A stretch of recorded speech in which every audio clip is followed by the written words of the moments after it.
Ka nisur puna për ndërtimin e qendrës së integruar turistike në Shkodër, një investim i cili synon të përmirësojë mënyrën e pritjes dhe orientimit për turistët.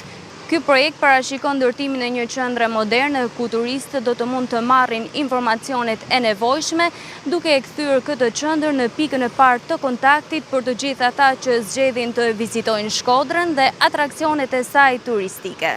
Ka nisur puna për ndërtimin e qendrës së integruar të informacionit turistik në Shkodër, një projekt që synon të përmirësojë shërbimet për vizitorët dhe të forcojë më tej profilin turistik të qytetit. Qendra do të shërbejë si pika kryesore e informacionit për turistët, duke ofruar orientim, informacion dhe shërbimet e nevojshme për vizitorët. Ajo pritet të jetë porta e parë e mikpritjes për vizitorët që zgjedhin të zbulojnë Shkodrën dhe atraksionet turistike të zonës. Ky investim është pjesë e përpjekjeve për ta kthyer qytetin në një destinacion gjithnjëmë modern, të organizuar dhe mikpritës, duke përmirësuar eksperiencën e turistëve dhe potencialin turistik të rajonit. Punimet për projektin pritet të përfundojnë brenda 2 muajve, duke i hapur rrugë vënies në funksion të qendrës së integruar të informacionit turistik në Shkodër.